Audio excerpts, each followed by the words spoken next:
بسم اللہ الرحمن الرحیم۔ السلام علیکم۔ زمزم ٹاکس میں خوش آمدید۔ سب سے پہلی بات یہ ہے کہ خاور مانکا صاحب جو ہے 5 سال تک انہیں کوئی جو ہے خیال نہیں آتا، اور 5 سال کے بعد اچانک سے خیال اٹھتا ہے ان کو کہ جناب بالکل جو ہے عدت کے دوران جو ہے وہ نکاح ہوا، اور یہ نکاح بالکل غیر قانونی تھا، اور وزیر اعظم بننے کے لیے یہ جو ہے جلدی میں نکاح پڑھایا گیا۔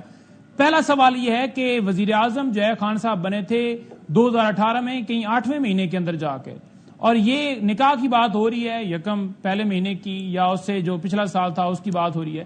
تو اس دوران تو کوئی نزدیک جو ہے پی ایم والا معاملہ نہیں تھا ایسا کہ خان صاحب نے صبح ہی بیٹھ کے جناب بن جانا تھا۔ دوسری بات جو اس کے اندر لیگل پہلو آتے ہیں کہ فار ایگزامپل جی نکاح جو ہے لاہور ہوا تو اس کے اندر جورسڈکشن جو ہے لاہور کی آتی تھی، اور پھر اسلام آباد کے اندر کیوں کیا گیا، یا فیملی کورٹ کے ریلیٹڈ کوئی بھی طلاق کا معاملہ ہو، کوئی بھی اس طرح کے فیملی ریلیٹڈ معاملات ہوں، جہیز کا معاملہ ہو، تو فیملی کورٹس بنی ہوئی ہیں، تو یہ فیملی کورٹ کے اندر نہیں سنا 2 دن کے اندر عدت کیس کے اندر سزا دی گئی۔ یہی خاور مانکا جو صفائیاں دیتے تھے، جو ویڈیو بیان دیتے تھے کہ عمران خان صاحب، بشرا بی بی صاحبہ بڑے پاک دامن یہ ہے وہ ہیں، اور ان کا بڑا جناب پیری فقیری والا معاملہ اور مریدی والا معاملہ ہے، اور بڑا یہ چل رہا ہے، اور اچانک سے جس طرح سے ان کو اٹھایا جاتا ہے، جس طرح سے مقدمات بنائے جاتے ہیں، اور اس کے بعد پہلے مفتی سعید صاحب کو پلانٹ کیا جاتا ہے، پھر ان کو لایا جاتا ہے کہ آپ آ کر کیس چلائیں، اور پھر جس طرح سے یہ کیس چلاتے ہیں، جس طرح پیش ہوتے ہیں، اور پھر ڈیلے ٹیکٹرز، کبھی رضوان عباسی آتے ہیں وہ کہتے ہیں جی کہ ہم نے ہائی کورٹ میں جانا ہے، ہمارا ادھر کیس ہے، کبھی وہ ڈنمارک چلے جاتے ہیں، کبھی جناب کوئی جو ہے وہ جونیئر بھیج دیتے ہیں کہ وہ اویلیبل نہیں ہے، اور یہی مسلسل ہوتا رہا۔ انہوں نے خود جو ہے ریکیوزل کی درخواست دی عدالت میں، عدالت نے ریکیوزل کی درخواست کو ریجیکٹ کیا، کیونکہ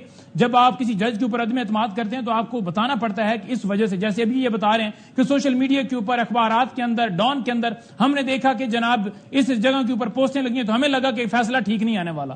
کیا ان کے اندر یہ لکھا ہوا تھا کہ جج صاحب نے فیصلہ دے دیا؟ تو تمام کیسز کی چل رہی ہوتی ہیں، ٹھیک ہے، اس میں کوئی حرج نہیں ہے کہ کسی جگہ کے اوپر نیوز چل رہی ہے۔ سیکنڈ بات یہ ہے کہ انہوں نے ریکیوزل دی، کوئی یہ چیز نہیں پیش کر سکے۔ اب میں آپ کو بتاتا ہوں اب ہوا کیا۔ اب اگر عدالت نے کیس نہیں سننا تھا تو اسی وقت ہی وہ کہہ دیتے کہ ٹھیک ہے جی نہیں سننا، آج فیصلہ محفوظ ہو گیا۔ صبح یہ آئے، صبح یہ پیش ہوئے، جب 9 بجے کا ٹائم تھا یہ آئے نہیں، 10:30 کا ٹائم رکھا گیا۔ رضوان عباسی صاحب نے بحث کرنے کی بات کی، انہوں نے کہا کہ میں نے 10 منٹ لینے ہیں، انہوں نے 10 منٹ نہیں لیے۔ عدالت نے حالانکہ کہا کہ آپ کے وکیل بات کر لیں گے، کیونکہ یہ پیچھے سے باقاعدہ طور پر پلان بنایا گیا تھا کہ آپ نے جا کر اٹیک کرنا ہے۔ انہوں نے آتے ہی خان صاحب کے بارے میں بڑی غلیظ زبان استعمال کی، انہوں نے لینگویج بڑی غلط کی، انہوں نے خان صاحب کو گالیاں دی۔ بیرسٹر گور روسٹر کے اوپر آپ اپنے کسی صحافی کو بلا لیں، اس نے کھڑے ہو کر کہا کہ 17 دفعہ یہ لفظ استعمال کیا گیا ہے غلط، لیکن ہم خاموش رہے۔ ہم کیوں خاموش رہے؟ ہم اس لیے چاہ رہے تھے کیونکہ ہم چاہتے تھے کہ خان صاحب کا کیس جو ہے وہ اس مرائل کے اوپر آج فیصلے والا دن ہے، تو کوئی ایسا ہنگامہ آرائی ان کی طرف سے نہ کر کے، کیونکہ پی ایم ایل این کے لائر لائے گئے تھے وہی لوگ جو خان صاحب کی جب پیشی تھی اور وہ عطا تارڑ لے کر آئے تھے توشہ خانہ کیس کے اندر۔ شیم آن یو۔ ایک دفعہ عورتوں نے کہا، کیونکہ جب یہ گالی نکال رہے ہم نے کہا کہ آپ چپ کریں کیونکہ سماج جو ہے وہ خراب ہو جائے گی، اس کے بعد وہ چپ ہو گئے۔ دیکھیں خاور مانکا کورٹ کے اندر کسی نے ان کے ساتھ کوئی نہ ٹچ کیا ہے، حالانکہ جو انہوں نے زبان استعمال کی، کوئی بھی بندہ ہو، کوئی بھی مسلمان ہو، کوئی بھی ہلکا سا بھی کسی کے ساتھ دوستی والا بھی تعلق ہونا تو وہ برداشت نہیں کر سکتا، ٹھیک ہے۔ میرا دل کر رہا تھا کہ میں بھی ان کو جو ہے مکہ ماروں، لیکن میں کیوں چپ رہا؟ میں اس لیے چپ رہا کیونکہ ہم نہیں چاہتے تھے کہ کوئی ایسا معاملہ ہو جو آج ان کے پورے دن کا تسلسل دیکھا۔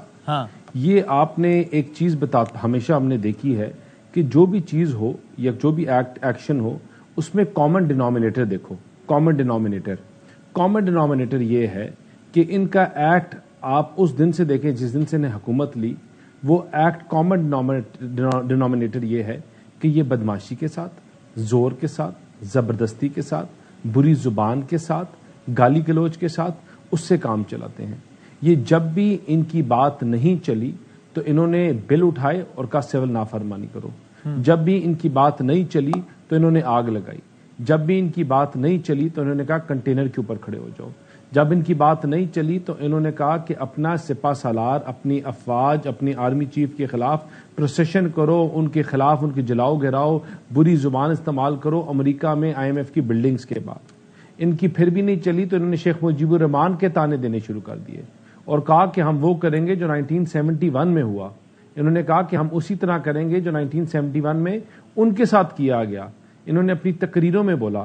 آج جو مانکا صاحب کے ساتھ ہوا، دیکھیں آپ کی ہمیشہ ہم نے ایک چیز کہی اور ہمارا بڑا سٹرونگ اس چیز میں بلیف ہے کہ ہر بندے کا اپنا ویو پوائنٹ، اپنا اپینین دینے کا رائٹ ہے. مانیکا صاحب نے برا کہا یا اچھا کہا، مانیکا صاحب نے غصہ کیا یا نہیں کیا، یہ مکہ مارنے کے لیے کوئی ترجمہ نہیں ادھر بیٹھا ہوا. یہ ڈٹرمن کرنے کے لیے کورٹس ہیں، یہ ڈٹرمن کرنے کے لیے کوئی غلط طریقے سے آیا ہے غلط طریقے سے نہیں، یہ ڈٹرمن کرنے کے لیے رول آف لا اور کانسٹیٹیوشن کو فالو کیا جو آپ نے اڑا دیا. جب ان کی زبان ان کی بات نہیں چلتی تو ان کا تسلسل ہے کہ یہ اسی چیز کے اوپر آتے ہیں. یہ مار کٹائی، جھوٹ، بدماشی، لوگوں کو بلیک میل کرنا، وہ سوشل میڈیا ہو، وہ اور چیزوں سے انفلوئنس ڈرا کرنا، کیمپینز کرنا، پیڈ کیمپینز کرنا. ہم اس کی کیا بات کریں کہ ان کے ساتھ تھا یا نہیں تھا. ان لوگوں کو شہداء کے مجسموں سے بھی آوازیں آئی، ان کو شہداؤں کے مجسموں نے بھی گالیاں دی 9 مئی کو. انہوں نے ان شہداؤں کے مجسموں سے بھی بدلا لیا. وہ اس لیے لیا کہ یہ فطرہ، یہ جو فتنہ ہے یہ ان کی دماغ میں ہے، اور یہ بیج میں نے اور آپ نے نہیں بویا، یہ بیج ان کے اپنے لیڈر نے بویا کہ جب ان کا دل کرے تو بولیں کہ ہمارے لوگوں کو اکسایا گیا، جب دل کرے کسی بلڈنگ کو آگ لگا دیں تو کہیں کہ ہمارے لوگوں کو اکسایا گیا، دھکا دیا گیا. ایک کامن ڈینومینیٹر ہے، اور وہ ڈینومینیٹر یہی ہے کہ یہ ان کی تیاری، یہ ان کی سیاسی گرومنگ، اور یہی ان کی جو طریقہ ہے یہ اسی طرح ہی آپریٹ کر. میں اس چیز کو دیکھیں، میں بڑا I can very easily deny it, but why should I deny it. مجھے بات بتائیں کہ لائر آئے یا نہ آئے یہ جسٹیفائی کرتے ہیں کہ آپ اس عمر کے بندے کو آپ مکہ مارو. وہ لڑکا، ان کی والد کی عمر کے یہ بندے ہیں، یہ اپنے اگریمنٹس ڈس ایگریمنٹس ہو سکتے ہیں، ان کی شکل نہیں پسند ہو سکتی، ان کی بات نہیں پسند ہو سکتی، لیکن کیونکہ آپ کے ساتھ کوئی وکیل تھا جو ان کو پسند نہیں ہے تو آپ مانیکا صاحب کو دھکے دو، آپ ان کو مین ہینڈل کرو، آپ ان کو گھسیٹو، ان کے کپڑے پھاڑ دو. کیونکہ ان کی جب چیز نہیں چلتی، جب ان کی زبان نہیں چلتی، جب ان کے پاس when they have nothing more to give, this is what they do. یہ ان کا آج ادھر نہیں، یہ ان کا الیکشن میں پروسیس آپ ان کا باہر دیکھیں. یہ ان کو روز یا یہ طریقہ جو ہے، یہ ان کا طریقہ واردات بہت پرانا ہے، لیکن ملک اور قوم ایسے نہیں بنتی، قومیں ایسے نہیں بنتی. آپ نے ایک نوجوان نسل کو تباہ کر دیا، صرف اس لیے تباہ کر دیا کہ آپ نے اپنے مفاد حاصل کرنے تھے. آج انہوں نے کھل کے 20 سوالوں کے بعد، یہ شاید ان کے اور پروگرامز میں لوگوں نے جواب نہیں دیا کہ مانیکا صاحب کو جنہوں نے مکے مارے وہ ہمارے وکیل تھے، کیونکہ ان لوگوں کو یہ پرووک کرنے کے بعد ان سے ڈسون کر دیتے ہیں. ان کو پرووک کرنے کے بعد 9 مئی کے لوگوں کو کہتے ہیں کہ ہمارے نہیں ہیں. جھوٹ بول رہے ہیں جی، میں نہیں جھوٹ بول رہے ہیں مسلسل. مجھے موقع دیجیے گا. میں I am not talking to you جی، I am not talking to you. Video کو لائک کریں، شیئر کریں، اور کمنٹ سیکشن میں اپنی قیمتی رائے سے ضرور آگاہ کریں، اور ہمارے چینل زمزم ٹاکس کو سبسکرائب کرنا مت بھولیں.